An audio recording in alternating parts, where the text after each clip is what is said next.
In 2018, Ernest dropped out of school for lack of tuition fees.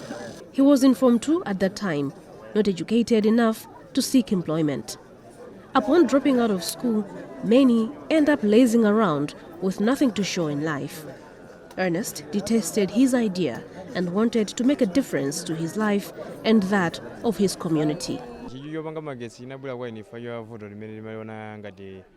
I noticed that there were many challenges for villagers as well as learners because of lack of proper lighting. Then I started thinking of how I could help. At first, I managed to make electricity from lemon juice. It could light bulbs, but that was not enough. That was in 2016 when I was still going to school. I had that urge to help the village, especially by reaching out to those who were struggling to bring light in their homes.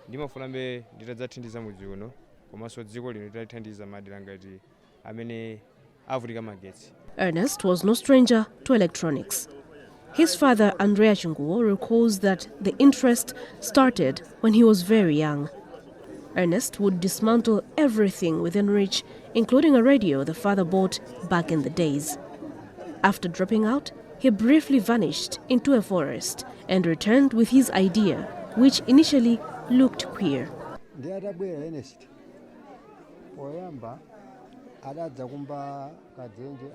When he came back from where he was, he started digging around the compound, but we did not know what he was doing.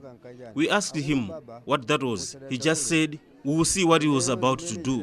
Then we saw him erecting poles, connecting them to wires and bulbs, and there was light. That was before he made the transformer.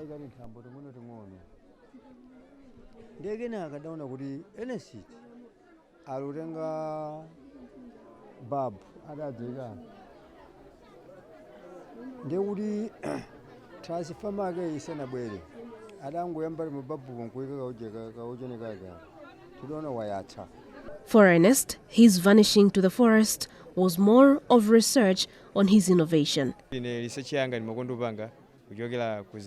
I do my research with animals. I examine them and how they behave. Therefore, when I came back from the forest, I had to think what I could do with what I had learned from the animals. While there, I discovered a magnetic stone. Then I tried to make energy with that stone. It later lightened the bulb. Then I expanded the magnet to bring more energy and supply the power from 4 houses to 10 houses.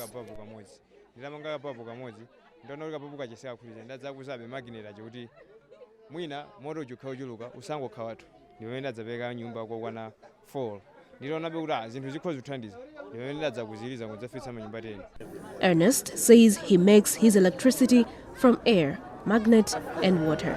With this innovation, he is able to supply electricity to over 15 houses in the village, enabling people to light up their houses. The power has the capability to charge phones and use electric shavers. The Form 2 dropout has also developed a software to manage and control power going to the houses connected to his system. The houses are far apart, so I use the software to monitor what is going on. Every house has a name.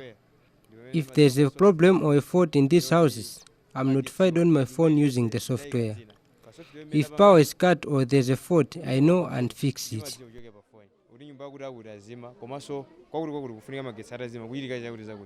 Villagers are accessing the power free of charge.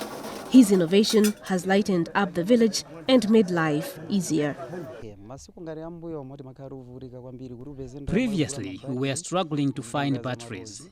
Now we have electricity all the time at night and even in the morning. We do not have challenges anymore.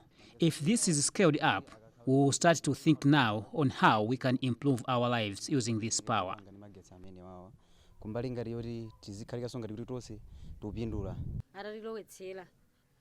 We are benefiting a lot. Since we are connected to power, we do not struggle. Torches are a thing of the past. At first, we doubted this, but it's now promising. We have constant and perfect lighting at night. We are just encouraging him to continue as we believe we can do better with his power, especially in businesses. We had so many challenges to access light. We are relying on batteries. Now we are happy people because if we do not have money, we know we will have light. We hear when scaled up, we can use the power to charge phones, even cook. I'm optimistic that our lives can change for the better.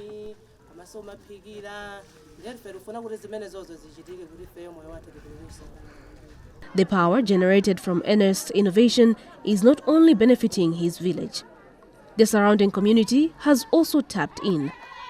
Ernest has also connected power to feeding shelter at Kongwe 2, his former school, making it easier for the women who cook porridge for learners. Josiah Kagalu is the school's headmaster. This innovation will also help some areas, like the cookers, they came area in the morning, so they don't have any lights. With the coming of this innovation, lights is available now. For his friends, we can say that it's an interesting thing. Ernest is inspiring other learners. Ernest finds a lot of inspiration in China's technological advancement.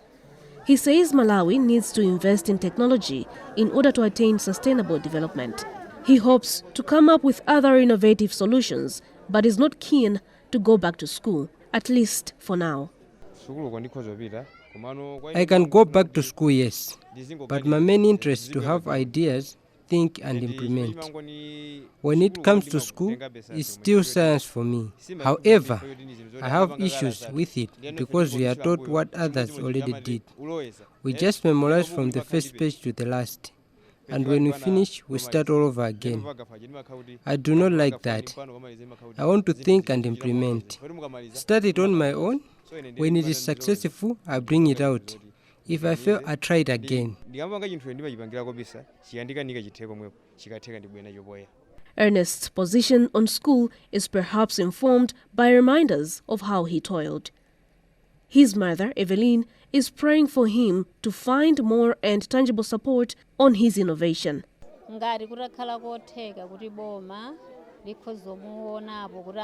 I just want him to get the necessary support for him to continue. He does not know and have expertise in this field. What he has done is purely from his head and interest in science. He needs those who are good in the field to support him, for him to bring out even more.